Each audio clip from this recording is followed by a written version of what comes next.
তাহলে যারা বলেন ধর্ম নিরপেক্ষ, হলো বর্তমান বাংলাদেশে সবচেয়ে বড় কুফরি, সবচেয়ে বড় আল্লাহকে অস্বীকার করার সবচেয়ে বড় মাধ্যম, যেটাকে আমরা সবাই বিশ্বাস করতে বাধ্য অথবা মানতে বাধ্য। আমাদের সংবিধানে রাষ্ট্র ধর্ম লেখা আছে কি? ধর্ম নিরপেক্ষ।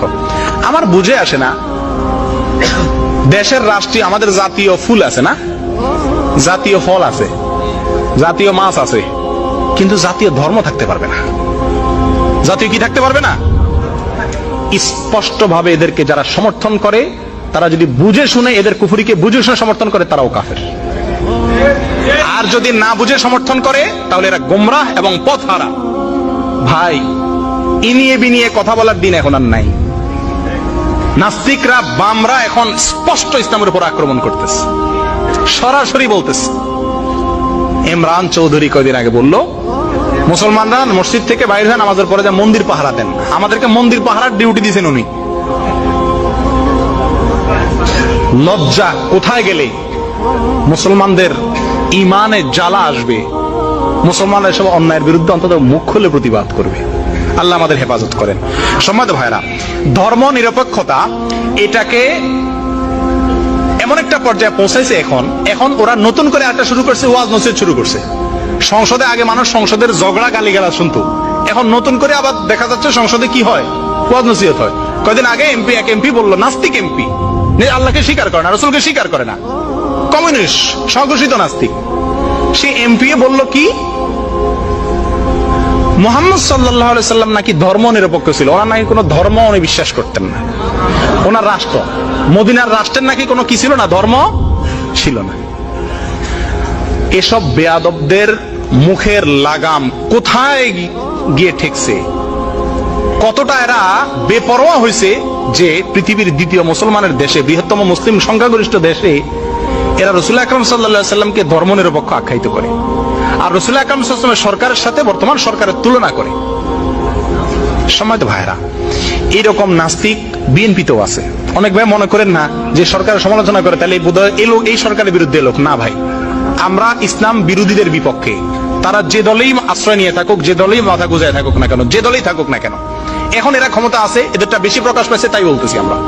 সম্মানিত ভাইরা, ধর্ম নিরপেক্ষতা বিশ্বাস করা কোন মুসলমানের জন্য জায়েজ না জায়েজ নাই? আল্লাহ কোরআনে বলছেন, ইন্নাদ দীনা ইনদাল্লাহিল, আল্লাহর কাছে একমাত্র দিন হলো কি? ইসলাম ছাড়া আর কোনো দিন আল্লাহর কাছে গ্রহণযোগ্য? যারা বলে ধর্ম নিরপেক্ষ, অর্থাৎ রাষ্ট্রের কোনো কি থাকবে না, ধর্ম থাকবে না। আপনারা টেলিভিশনে, সমস্ত টেলিভিশন গুলাতে, টকশো গুলাতে দেখা যায় আজকে দেশের সবচেয়ে বড় সমস্যা হলো ধর্ম। ধর্মের কারণেই দেশের কি হচ্ছে না, উন্নতি। আমাদের জাতীয় বেঈমানরা মাথায় কসকসা দেখেন না, চকচক করে ক্যামেরাতে, টেলিভিশনে, সব আমেরিকান তেল লাগানো, ইহুদি খ্রিস্টানদের তেল লাগানো।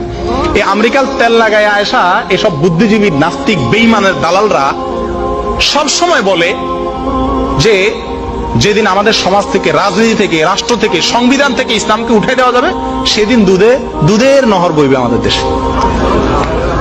সম্মানিত ভাইরা, কুফরি আর কোথায় গেলে আলেমরা মুখ খুলবে? কুফরি আর কোথায় গেলে আমরা মুখ খুলতে বাধ্য হব? এই সমস্ত কুফরি ওরা নিজেরা করতো এক সময়, এখন 16 কোটি মানুষকে তার দিকে আহ্বান করতেছে, এবং শত শত লক্ষ লক্ষ যুবকরা বিভ্রান্ত হয়ে গেছে, ইমান হারা হয়ে গেছে। আগে একটা সুবিধা ছিল, এককালে মানুষ কাফের হয়ে গেলে মুসলমান থেকে অমুসলমানদের দলে চলে যেত, বুঝা যেত এই লোকটা কাফের হয়ে গেছে, বেঈমান হয়ে গেছে, মুরতাদ হয়ে গেছে। এখন অমুসলমান হয়ে মসজিদেই থাকে, সে অমুসলিম কিন্তু আবার নামাজ পড়তে আসে, আবার দেখবেন টুপি লাগায়, আবার সে আল্লাহরে বিশ্বাসও করে না। সম্মানিত ভাইয়েরা, ধর্ম নিরপেক্ষ যদি কেউ বিশ্বাস করে, তার ঈমান থাকবে না। কেন থাকবে না? কারণ হলো আল হাক্কু ওয়াদিহ, সত্য একেবারে সুস্পষ্ট। সত্য একেবারে কি? সুস্পষ্ট। আল্লাহ তাআলা বলছেন, জা আল হক ওয়া যাহাকাল বাতিল, হক এসে গেছে, বাতিল বিদরিত হয়ে গেছে, সন্দেহ করার কোনো অবকাশ নাই। আপনারা যখন কবরে জিজ্ঞাসা করবে ওমা দীনুকা, 3টা প্রশ্ন করবেন না? যারা বলেন করেন যে আমি মুসলমান আবার ধর্ম নিরপেক্ষ, আপনারা যদি কবরে জিজ্ঞাসা করে তোমার ধর্ম কি, 3টা প্রশ্ন জিজ্ঞেস করবেন না? আল্লাহ ফেরেশতা, মান রব্বুক ওমা দীন নবিয়্যুক ওমা দীনুক, যখন তোমার দিন কি এটা জিজ্ঞাসা করা হবে, তখন যে ধর্ম নিরপেক্ষ সে কি বলবে? বলবে আমার ধর্ম নিরপেক্ষ। মুগের বাড়ি একটাও নিচে পড়বে না, সব পিঠে পড়বে। সম্মানিত ভাইয়ারা, এই একটা কুফুরি আজকে সমাজে ছেয়ে গেছে। কবর পূজা, মাজার পূজা আমাদের সমাজে যেরকম একসময় ছেয়ে ছিল, আলহামদুলিল্লাহ এখন কমতেছে। এই কুফারিটা এখন ঘরে ঘরে ঘরে ঘরে মানুষের মুখে মুখে পৌঁছে গেছে। অনেক মানুষ মনে করে এটা ঠিক, অথচ এটা কুফুরি। ধর্মের ব্যাপারে কোনো মুসলমান নিরপেক্ষ থাকতে পারে না, অসম্ভব।